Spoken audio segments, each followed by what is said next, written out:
गुरवे गौरचन्द्राय राधिकायै तदालये कृष्णाय कृष्णभक्ताय तद्भक्ताय नमो नमः। हे श्री सनातन प्रभो करुणाम्बराशे, हे रूप दुर्गत जनैक दयावलोक, हे भट्टयुग्म सुमते रघुनाथ दास, श्रीजीव मे कुरुत मंदमते दयान्तरात्। नमां विष्णुपादाय कृष्णप्रेष्ठाय भूतले, श्रीमते भक्तिवेदान्त स्वामी इति नामिने। नमस्ते सारस्वते देवे गौरवाणी प्रचारिणे, निर्विशेष शून्यवादी पाश्चात्य देशतारिणे। जय श्री कृष्ण चैतन्य प्रभु नित्यानंद, श्री अद्वैत गदाधार श्रीवासादि गौर भक्त वृंदा। हरे कृष्णा कृष्ण कृष्ण हरे हरे, हरे राम राम राम हरे हरे। हरे कृष्णा। आज कुछ भक्तों ने प्रश्न उठाए हैं कुछ, तो उस पे ऊपर कुछ प्रकाश डालने का प्रयास किया जाएगा। एक प्रश्न आया था कि गौड़िया वैष्णव संप्रदाय के ऊपर कि श्रीमन महाप्रभु का जो सिद्धांत है वो है अचिंत्य भेदाभेद, और मध्वाचार्य जी का सिद्धांत है द्वैतवादी बोला जाता है उनको। तो क्या ये पूरी तरीके से भिन्न है कि वही हैं, क्या है ये, इसको कैसे समझेंगे? तो देखिए, किसी भी संप्रदाय में कोई शाखा का होना ये कोई नई बात नहीं है। जैसे श्रीपाद वल्लभाचार्य, उनका भी जो पुष्टि मार्ग है वो विष्णु स्वामी संप्रदाय की एक शाखा माना जाता है। उसी प्रकार जो रामानंदी संप्रदाय है वो रामानुज संप्रदाय का एक शाखा माना जाता है। तो कोई गड़बड़ बात नहीं है, क्योंकि वही एक परम सत्य भिन्न भिन्न आचार्यों को भिन्न भिन्न रूप से अपने आप को प्रकट करता है, और उनको सामर्थ्य भी प्रदान करता है कि अपने मत को शास्त्रों के आधार पर सिद्ध करें। तो कोई नई बात नहीं है और कोई गड़बड़ बात भी नहीं है। यहाँ तक कि विचार किया जाए यदि श्री चैतन्य महाप्रभु पर, तो चैतन्य महाप्रभु स्वयं पूर्ण पुरुषोत्तम भगवान है। इसकी पुष्टि स्वयं श्रीमद् भागवत की संहिता से होती है। श्रीमद् भागवत की संहिता में एकादश स्कंद में महाराज ने नव योगेंद्रों से प्रश्न किया है कि अलग अलग जो युगावतार हैं उनके विषय में बताइए। तो उसके उत्तर में करभाजन मुनि बोलते हैं, जब कलयुग के अवतार का वर्णन करते हैं तो उसमें उसका छिपा करके वर्णन करते हैं, क्योंकि अवतार भी छन्न अवतार हैं। तो उसमें बोलते हैं, कृष्ण वर्णम त्विषा कृष्णम सांगोपांगास्त्र पार्षदम यज्ञैः संकीर्तन प्रायै यजंती ही सुमेधसः।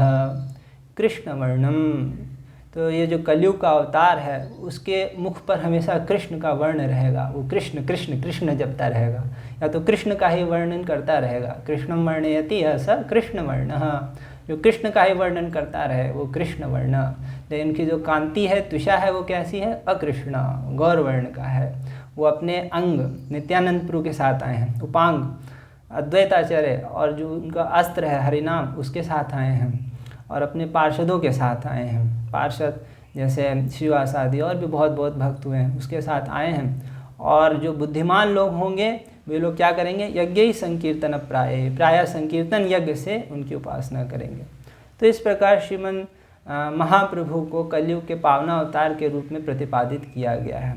फिर ऐसा कहना कि चैतन्य महाप्रभु किसी संप्रदाय विशेष के प्रवर्तक हैं, ऐसा करना उनकी विशेष पोजीशन को और नीचा करना है। लेकिन फिर भी धर्मम तो साक्षात भगवत प्रणीतम, भगवान का ऐसा स्वभाव है कि विशेषकर भागवत धर्म का वो स्वयं प्रतिपादन करते हैं। तो इसी कारण से उन्होंने मध्वाचार्य संप्रदाय को अंगीकार किया। इसके कई और भी कारण थे। मुख्य कारण एक ये भी था कि मध्वाचार्य संप्रदाय में जैसे मायावाद का खंडन किया गया वैसा और में नहीं किया गया, क्योंकि द्वैतवादी संप्रदाय था, एक कारण ये। और दूसरा कि मुख्य एक कारण ये भी था कि जैसे व्यासदेव बोलते हैं पुराणों में कि संप्रदाय विहीना ये मंत्राते विफला भवेत्, कि जो संप्रदाय से विहीन होते हैं, संप्रदाय से भिन्न होकर मंत्र ग्रहण करते हैं, उनका मंत्र सफल नहीं होता है। तो यद्यपि वे स्वयं भगवान हैं श्री चैतन्य महाप्रभु, लेकिन फिर भी लोगों के सामने एक सदाचार प्रस्तुत करने के लिए उन्होंने माधव संप्रदाय को अंगीकार किया। माधव संप्रदाय में हुए हैं श्रीपाद माधवेंद्रपुरी, उनके सन्यासी थे मध्वाचार्य संप्रदाय के। उनके शिष्य हुए हैं श्रीपाद ईश्वरपुरी और उन्हीं से श्रीमन महाप्रभु ने दीक्षा ग्रहण की। तो ये एक बात हुई। फिर अब थोड़ा विचार किया जाए कि अचिंत्य भेदा भेद क्या है ना। तो देखिए, शॉर्ट में अगर आपको बताया जाए कि मुख्यतः शास्त्रों में 3 तत्वों के ऊपर चर्चा की गई है, जीव, जगत और जगदीश। उपनिषदों में इसी का व्याख्यान किया गया है। उपनिषदों का सार रूप है वेदांत, ब्रह्मसूत्र। उसमें भी इन 3 तत्वत्रयों की व्याख्या की गई है।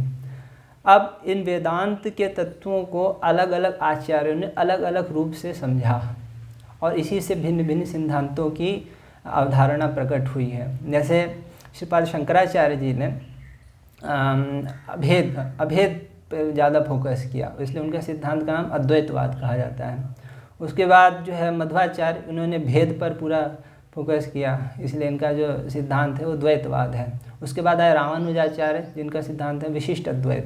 ये भगवान को तो विशेष्य बताते हैं और जीव और प्रकृति को उनका विशेषण बताते हैं। उसके बाद उनके भी पहले जो संप्रदाय, एक्चुअली विष्णु स्वामी संप्रदाय जो है वो बहुत पुराना संप्रदाय है और लगभग लुप्त प्राय सा हो गया था। श्रीपाद वल्लभाचार्य जी ने इसका जीर्णोद्धार किया और शुद्धाद्वैत नामक ये सिद्धांत प्रतिपादित किया।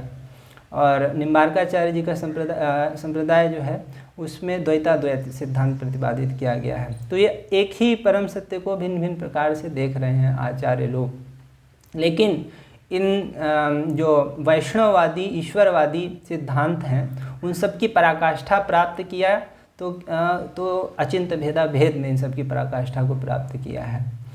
अगर सारे संप्रदायों के सिद्धांतों को एकजुट किया जाए तो उन सब की परिपूर्णता अचिंत्य भेदा भेद में हो जाती है।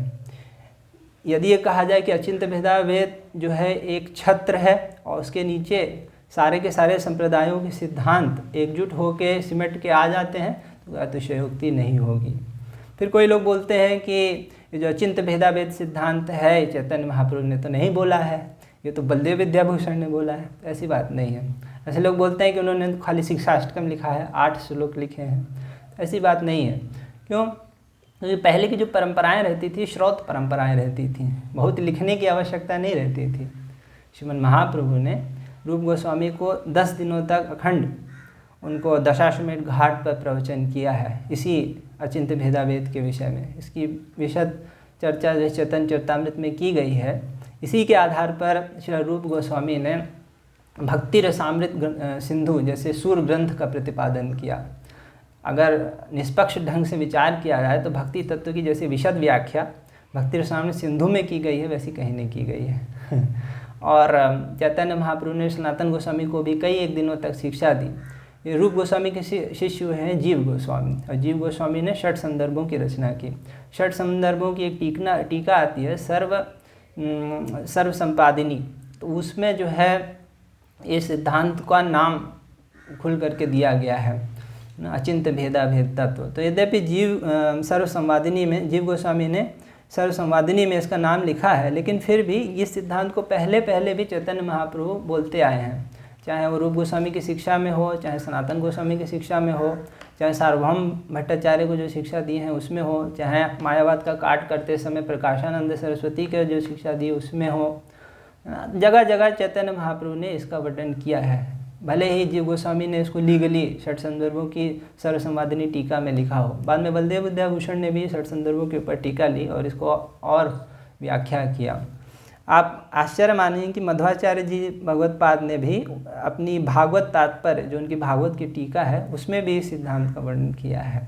11वें स्कंद के 7वें अध्याय के 51वें नंबर श्लोक में मैं एग्जैक्ट उनका पढ़ रहा हूँ, सुनिएगा।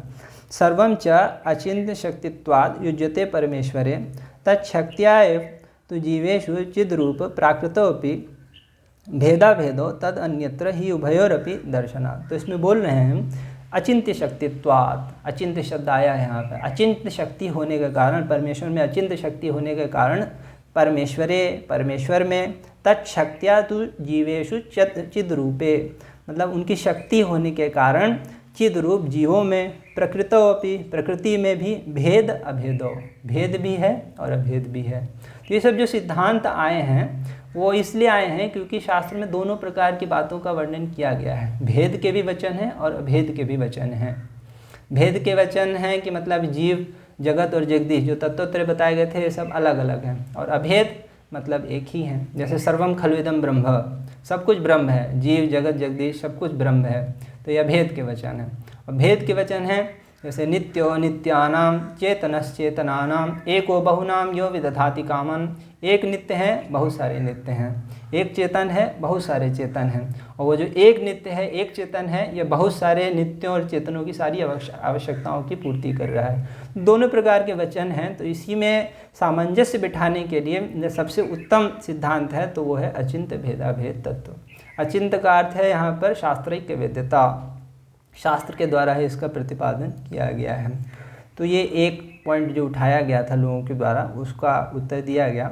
फिर कुछ लोग बोलते हैं कि गौड़ियाओं ने महामंत्र को परिवर्तित कर दिया।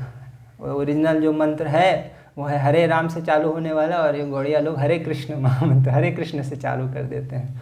तो इस पर भी थोड़ा प्रकाश डाला जाएगा। तो अभी जो ये जो मंत्र लोग बोलते हैं वो कली संस्तरण उपनिषद में प्राप्त होता है। अब आश्चर्य की बात है कि सबसे पुरानी जो लिपि कॉपी है कली संस्तरण उपनिषद की वो है 1740 ईस्वी की, 18वीं शताब्दी की। तो ये एक दाक्षिणात्य अद्वैती संत हुए हैं श्री रामचंद्रेंद्र सरस्वती, उन्होंने अपनी टीका के साथ इस ग्रंथ को निकाला है, और उसमें जो है महामंत्र जो लिखा है वो है हरे राम राम राम हरे हरे, हरे कृष्ण कृष्ण कृष्ण हरे। तो इस पे कुछ लोग आपत्ति जताते हैं कि गौड़िया वैष्णवों ने इस मंत्र को बदल दिया, वो कैसे शास्त्र के साथ खिलवाड़ कर सकते हैं, ये एक चीज़ है। तो इस पर ध्यान देने की बात है कि और भी कली संस्तरण उपनिषद की प्रतिलिपियाँ उपलब्ध हैं जिसमें महामंत्र हरे कृष्ण से चालू होता है, एक बात। दूसरी बात ये है ये महामंत्र 15वीं शताब्दी से पहले से ही गाया जा रहा है वैष्णवों के द्वारा, कोई 18वीं शताब्दी से नहीं चालू हुआ है।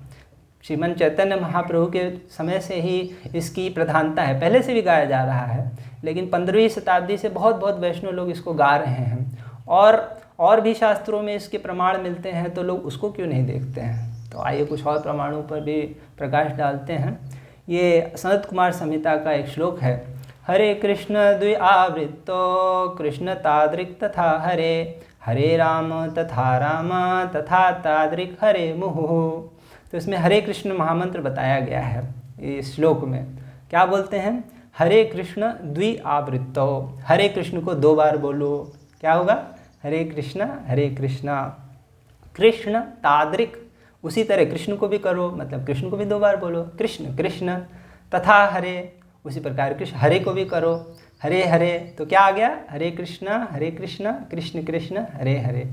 फिर बोलते हैं हरे राम तथा राम, उसी प्रकार हरे राम की भी 2 बार आवृत्ति करो, राम की भी 2 बार आवृत्ति करो, हरे राम राम राम, और फिर बोलते हैं तथा तादृक् हरे मुहुः, उस प्रकार फिर से हरे के फिर से 2 बार आवृत्ति करो, फिर से हरे हरे। तो इसमें हरे कृष्ण महामंत्र आया है, तो ये सनत कुमार संहिता का है। फिर ब्रह्म यामल में भगवान शिव पार्वती देवी को ये हरे कृष्ण महामंत्र गा रहे हैं और बता रहे हैं कि भगवत साक्षात्कार के लिए इससे बड़ा कोई और साधन नहीं है, इससे सब प्रकार के पाप कट जाते हैं। तो उसमें बोलते हैं भगवान शिव, हरिम विना न किंचित पाप निस्तारकम कलो, तस्मात् लोक उद्धारणार्थम हरि नाम प्रकाशयेत, कि हरि के बिना पाप का और कोई मोचन नहीं कर सकता, इसलिए लोगों के उद्धार के लिए मैं इस हरि नाम को प्रकाशित कर रहा हूँ, तुमको बता रहा हूँ। हे देवी ध्यान से सुनो, सर्वत्र मुच्यते लोको महापापात् कलो युगे, महापापात बहुत सारे पापों से भी व्यक्ति इस हरिनाम को जप करके मुक्त हो सकता है। अब यहाँ से बताना चालू करते हैं। तो बोलते हैं हरे कृष्ण पदद्वंद्वम कृष्णेति च पदद्वयम, जो हरे कृष्ण पद है इसका द्वंद्व समास बना दो, मतलब हरे कृष्ण फिर कृष्णेति च पदद्वयम,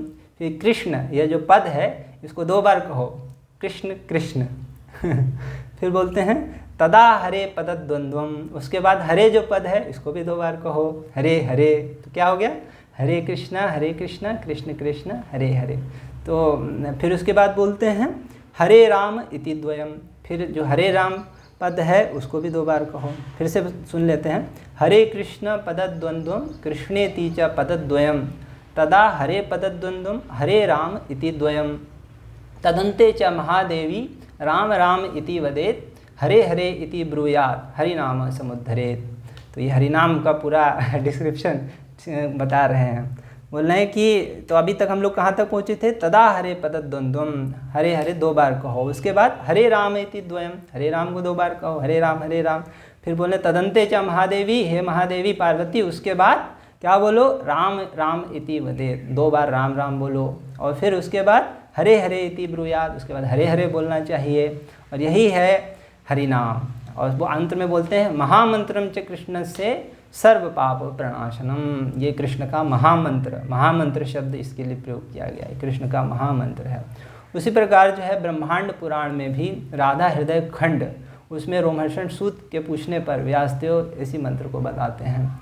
उसमें बोलते हैं नाम संकीर्तनम देव तारकम ब्रह्म दृश्यते हरे कृष्ण कृष्ण कृष्ण हरे हरे हरे राम राम राम हरे हरे। तो इसमें भी यही इसी मंत्र का उल्लेख आता है। उसी प्रकार अनंत संहिता में भी, जो कि नारद पंचरात्र का एक हिस्सा है, वहाँ पर भी हरे कृष्ण महामंत्र का उल्लेख आता है। वहाँ पे बोलते हैं हरे कृष्ण कृष्ण कृष्ण हरे हरे हरे राम राम राम हरे हरे षोडशैतानि नामानि द्वात्रिंशद्वर्णकानि हि कलौ युगे महामंत्रो सम्मतो जीवतारणे। ये जो 16 अक्षरों का महामंत्र है, इसमें 16 नामों का और 32 अक्षरों का जो महामंत्र है, इसी को कलयुग में महामंत्र नाम से बोला जाएगा और ये जीव का तारण करेगा। फिर राधा तंत्र में कोई भक्त है, वो पार्वती देवी से पूछ रहा है कि हे माता, आप महामंत्र का स्वरूप बताइए मेरे को। तो पार्वती देवी उनसे बोल रही हैं भक्त से कि हरे कृष्ण कृष्ण कृष्ण हरे हरे हरे राम राम राम हरे हरे द्वात्रिंशद्वर्णकान्येव कलौ नामानि सर्वदम् एतन्मन्त्रं सुतश्रेष्ठ प्रथमं शृणुयात् नरः। कि हे बेटा, ये जो 32 अक्षरों का महामंत्र है, इसी को कलयुग में गाया जाना चाहिए, यही महामंत्र है। तो इस प्रकार पार्वती देवी श्री राधा तंत्र में बोल रही हैं। फिर वायु पुराण से भी एक प्रमाण आता है, जिसमें श्री कृष्ण ब्रह्मा जी को उपदेश दे रहे हैं कि हरे कृष्ण कृष्ण कृष्ण हरे हरे हरे राम राम राम हरे हरे सकृद्वित्री यथाशक्ति यावज्जीवम अथापि वा व्याहरन् स्वपचोपि स्यात् मम भक्तो न संशयः। तो इसमें बोलते हैं भगवान सकृत 1 बार, द्वि 2 बार, त्रि 3 बार, अथवा जितनी बार हो सके, जितना सामर्थ्य है, जब तक जीवन है तब तक इसको रटना चाहिए। इसको रटने का प्रभाव क्या होता है? व्याहरन् स्वपचोपि स्यात् मम भक्तो, मेरा भक्त हो जाता है। कौन? स्वपच, चंडाल भी अगर इसको बोलेगा तो मेरा भक्त हो जाएगा, न संशया, इसमें कोई संशय नहीं है। तो इस प्रकार हम देख सकते हैं कितने सारे प्रमाण हैं हरे कृष्ण महामंत्र के, और भी जगहों पर, पुराणों में, श्रुतियों में, स्मृतियों में। लेकिन लोग उन सबको ना स्वीकार करके ये जो 1740वीं ईस्वी में ये अद्वैती संत ने जो हरे कृष्ण महामंत्र हरे राम से चालू हुआ है, उसको लेते हैं। तो इसको कैसे समझा जाए, ये मुझे नहीं समझ में आता है। खैर, जो भी है, एक विचार ये भी है कि आगे एक बार मान भी लिया जाए, ठीक है, कली संस्थान उपनिषद में जो है मंत्र हरे राम से चालू हो रहा है, वही ठीक है। तो एक विचार है कि देखिए, 2 इससे होते हैं, एक श्रुति होता है, एक स्मृति होता है। श्रुतियों के उच्चारण निषेध है सबके लिए, सब लोग उसका उच्चारण नहीं कर सकते हैं, कुछ स्पेशल क्वालिफिकेशन चाहिए, ब्राह्मण दीक्षा इत्यादि चाहिए। लेकिन जो स्मृति का उच्चारण है वो हर कोई कर सकता है, उसमें कोई विशेष नियम नहीं रहते हैं। इसलिए भी चैतन्य महाप्रभु ने स्मृतियों के मंत्र को लिया, जिसमें ये सर्व मान्य हो। मान लीजिए उस समय कोई मंत्र जप रहा है और उनसे पूछते हैं लोग कि यार तुम ब्राह्मण हो, अगर तुम ब्राह्मण नहीं हो तो इस मंत्र को नहीं जप सकते। तो चैतन्य महाप्रभु ने बोला ठीक है, जो ब्राह्मण जिसके लिए क्वालिफिकेशन नहीं चाहिए ज़्यादा, हम उसको जप करेंगे। तो मेन है देखिए महामंत्र, उसमें नाम आने चाहिए भगवान का, जो शास्त्रों के द्वारा अनुमोदित है ना। फिर एक और प्रश्न उठाया गया लोगों के द्वारा कि चैतन्य महाप्रभु ने श्रीधर स्वामी को क्यों स्वीकार किया है, वे तो अद्वैती संत हैं ऐसे लोग प्रश्न उठाते हैं। तो इस पर थोड़ा गहनता से विचार करना चाहिए। देखिए, भक्ति किसी की थाती नहीं है। ऐसा नहीं कि भक्ति के किसी एक संप्रदाय का अधिकार है, किसी एक व्यक्ति का अधिकार है, ऐसा नहीं है। भक्ति सबके लिए है, किसी में भी भक्ति उत्पन्न हो सकती है। सवै पुंसाम परो धर्मो यतो भक्तिरधोक्षजे अहैतुकी अप्रतिहता ये आत्मा सुप्रसिद्धति। भगवान परम पुरुष अधोक्षज के प्रति जो भक्ति है वो कैसी होती है? अहेतुकी अप्रतिहता। अहेतुकी, इसमें कोई कारण नहीं होता है। भक्ति का कारण केवल भक्ति है, भक्त्या संजातया भक्त्या। और अप्रतिहता, इसको किसी के द्वारा रोका नहीं जा सकता, किसी भी देश के द्वारा, किसी काल के द्वारा, किसी परिस्थिति के द्वारा, किसी मनुष्य के द्वारा भक्ति को नहीं रोका जा सकता। भक्ति कहीं भी उत्पन्न हो सकती है, पशुओं में उत्पन्न हो सकती है। फिर अगर कोई बोले अद्वैती लोगों को भक्ति का अधिकार नहीं है तो ये तो हास्यपद होगा, है ना। आप देखिए कितने अद्वैती संत हुए हैं जो कि भक्ति के पंथ को स्वीकार किए हैं। ज्वलंत उदाहरण हैं मधुसूदन सरस्वती। कृष्णात् परम किमपि तत्वम अहम न जाने। कृष्ण से श्रेष्ठ कोई तत्व है मैं नहीं जानता। ऐसे बहुत बहुत लोग हुए हैं। अगर विशेषकर श्रीधर स्वामी पर विचार किया जाए तो वास्तव में भक्त हैं। लक्ष्मी नरसिंह देव के वो भक्त हैं। जगह जगह आप देखेंगे उनकी टीका में बार बार लक्ष्मी नरसिंह देव को प्रणाम करते हैं, बोलते हैं उनके बल पे मैं ये टीका लिखने जा रहा हूँ। तो वो भक्त हैं। दूसरी चीज़ आप देखेंगे कि कभी भी श्रीधर स्वामी भगवान के नाम, रूप, गुण, लीला, भगवान के धाम, भगवान के परिकर, इनको माइक नहीं बोलते हैं, इनको चिन्मय करके ही मानते हैं। कहीं कहीं उनके तात्पर्यों में अद्वैती भाष्य भी है, लेकिन जीव गोस्वामी बताते हैं कि वे अद्वैतियों को आकृष्ट करने के लिए है, अद्वैतियों को भक्ति मार्ग पर आकृष्ट करने के लिए है। और भी आप देखेंगे जहाँ कहीं कई जगह पे अद्वैती व्याख्या उन्होंने किया है, लेकिन फिर यद्वा करके भक्ति परक व्याख्या भी किया है। वो यही मानते हैं कि भक्ति ही सर्वश्रेष्ठ मोक्ष प्रदान करने वाला है। और कई बार तो वह भक्ति की ऐसी विशद व्याख्या करते हैं, ऐसा उसका गुणगान करते हैं, इसको पढ़कर लगता है कि वास्तव में कोई भक्त होगा वही ऐसा इस प्रकार की व्याख्या कर सकता है। कोई अद्वैती इस प्रकार की व्याख्या नहीं कर पाएगा। जैसे एक उदाहरण देता हूँ मैं आपको। श्रीमद् भागवतम के 10वें स्कंद के 87वें अध्याय में 21वें नंबर श्लोक, उसमें भावार्थ दीपिका में श्रीधर स्वामी बोलते हैं, त्वत्कथामृत पाथोदो विहरतो महामुदः कुर्वन्ति कृतिनः केचित् चतुर्वर्गम तृणोपमम्। कि आपके कथा अमृत रूपी समुद्र में विहार करने वाला कोई सुकृत व्यक्ति है तो वो व्यक्ति चतुर्वर्गम तृणोपमम, जो धर्म अर्थ काम मोक्ष है उसको तिनके के समान मानता है। तो आप सोचिए जो मोक्ष अद्वैतियों का पुरुषार्थ है उसको क्या बोलना है? तृणोपमम, तृण जैसा मानता है। तो ऐसी व्याख्या केवल एक भक्त ही कर सकता है। अगर आप ध्यान से श्रीधर स्वामी की टीका पर विचार करेंगे तो उनका जो अद्वैतवाद भी है वो ईश्वरवादी अद्वैत है, उनका केवला अद्वैत नहीं है। क्योंकि वो कहीं भी भगवान के नाम, रूप, गुण, लीला, धाम, परिकर को माइक नहीं मानते हैं, वो सबको चिन्मय करके ही मानते हैं।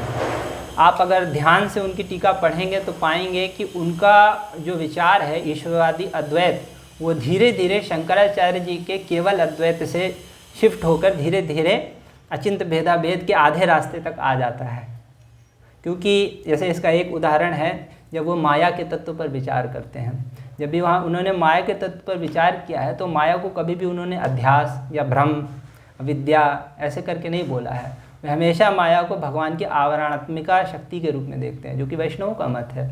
आप भागवत के पहले स्कंद के पहले अध्याय के पहले ही श्लोक पे अगर विचार करें तो भावार्थ दीपिका पे, धामना स्वेन सदा निरस्त कुहकम सत्यम परम धीमहि, इसकी जब व्याख्या करते हैं श्रीधर स्वामी, निरस्त कुहकम, है ना, निरस्त कुहकम में मैं पढ़ देता हूँ, उसमें लिखते हैं निरस्त कुहकम कपटम माया लक्षणम यस्मिन तम, अर्थात उस परम सत्य में माया अपना कपट, अपना प्रभाव, अपना जो आवरणात्मिका शक्ति है उसको नहीं दिखा पाती है। तो यहाँ पे कुहक को वो कपट अनुवाद करते हैं।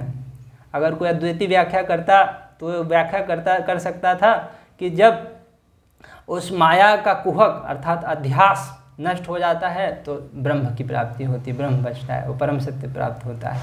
इस तरीके से व्याख्या करता है। लेकिन वो बोलते हैं कि नहीं, भगवान में अचिंत शक्ति के प्रभाव से माया का कपट, कुहक को कपट ट्रांसलेट करते हैं, कपट नहीं काम करता है जिनमें।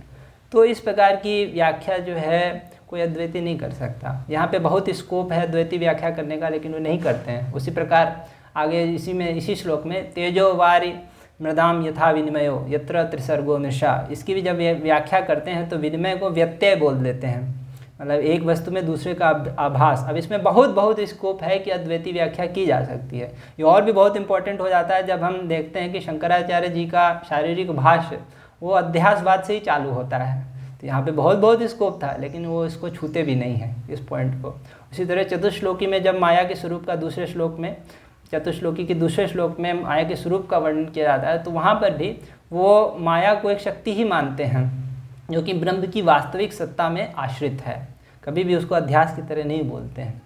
एक श्लोक का और मैं दिखा देता हूँ आपको, 1-7-6, इसमें भी माया के स्वरूप को उन्होंने वर्णन किया है। जल्दी से इसको भी देख लेते हैं। तो उसमें लिखते हैं श्रीधर स्वामी, भावार्थ दीपिका में पढ़ रहा हूँ, विद्या शक्तिया माया नियंत्या नित्य आविर्भूत परमानंद स्वरूपा। अभी भगवान के विषय में बोल रहे हैं कि भगवान कैसे हैं, अपनी विद्या शक्ति के द्वारा माया के नियंता हैं। माया के अधीश नहीं, माया के अधीन नहीं बोल रहे हैं, माया के नियंता हैं भगवान, नित्य हैं। ऐसा नहीं है कि वो उनके अध्यास मिट जाएगा तो ब्रह्म हो जाएंगे, नित्य बोल रहे हैं। आविर्भूत परमानंद स्वरूपा, उनका स्वरूप कैसा है, परमानंद सच्चिदानंद स्वरूप है, वो सर्वज्ञ हैं। सर्वशक्ति ईश्वर, सभी शक्तियों के ईश्वर हैं, माया शक्ति के भी ईश्वर हैं। तन माया, उनकी माया के द्वारा, उनकी माया शक्ति के द्वारा, मतलब माया को उनकी शक्ति मान रहे हैं।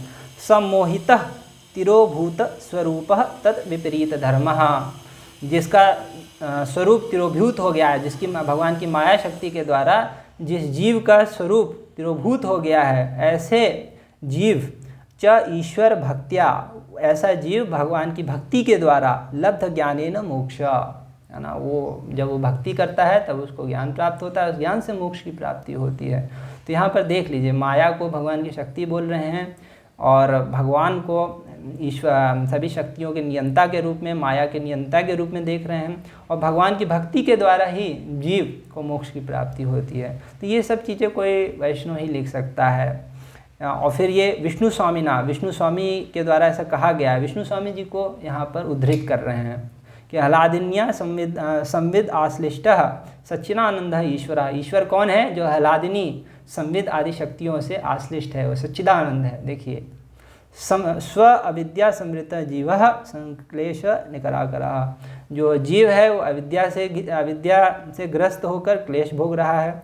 और तथा, अभी दूसरा कोट कर रहे हैं, विष्णु स्वामी जी का ही कोट कर रहे हैं, बोल रहे हैं, स ईशो यद वशे माया स जीव यह तया अर्दिता, ईश्वर वो है जो माया जिसके वश में है, और जो माया के द्वारा दुखी है वह जीव है। तो जीव को जो है मायाधीन के रूप में बोल रहे हैं और भगवान को मायाधीश के रूप में बोल रहे हैं। यन माया जुशन आस्ते तम इमं नृहरिम नुमः, जिस माया के द्वारा जिस माया को भोग करने, जिस माया के द्वारा जीव बंधा हुआ है, उनके स्वामी नरहरि मतलब नृसिंह देव को मैं प्रणाम करता हूँ। तो इस प्रकार आप देख सकते हैं, ये सब टीका पढ़ के शायद ही कोई बोल पाए कि अद्वैती हैं। हालांकि एक और विचार है कि श्रीधर स्वामी विष्णु स्वामी संप्रदाय के थे, है ना, और बाद में इनके जो काम हैं, जो लिटरेरी वर्क्स है, उनको चुरा लिया गया। एक और विचार है, खैर जो भी है, लेकिन इनकी टीका जो है वो स्पष्ट उनके विषय में बोलती है कि वो क्या है, उनका विचार क्या है, स्पष्ट है। उनका जो अद्वैतवाद है वो ईश्वरवादी अद्वैत है। इसी कारण से श्री चैतन्य महाप्रभु ने उनको मान्यता प्रदान की। हरे कृष्ण।